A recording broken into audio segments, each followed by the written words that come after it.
Captaincy मधून बाहेर काढलं. आता उरले आहेत फक्त धनंजय पवार, सूरज तर बाहेर गेला. तर धनंजय पवार आणि आपला वैभव चव्हाण दोघेच जण उरलेले आहेत आणि तिसरे वर्षाताई आहेत.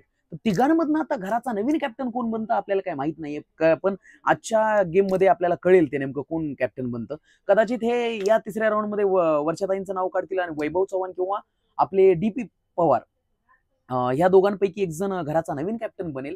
पण आता एवढं सगळं जे हप्ताभर ज्या महाभारत झालेलं आहे, निक्की आणि अरबाज या दोघांची शाळा म्हणजे भाऊ घेणार म्हणजे घेणार भाऊंच्या धक्क्यावर. मला तरी एवढंच वाटतं. आणि काय त्या फालतू गेम चालू आहे दोघांचा यार. म्हणजे की तुम्ही चांगल्या पद्धतीने खेळा ना, चांगलं वाटेल. पण तुम्ही म्हणतात हे अनफेअर, देखो अभी पब्लिक देख रही है अनफेअर क्या कोण खेळ रहा है वगैरे. तिघे इकडे आणि 9 जण तिकडे वगैरे. अरे भाई, पण तिघे इकडे तुम्ही का आहे? तुमच्या गेममुळे आहात ना तुम्ही. जर तुम्ही चांगलं खेळले असते, स्ट्रॅटेजी चांगली वापरली असती, तर तुम्ही ते नाही तुम्ही कदाचित सगळे सोबतच असले असते.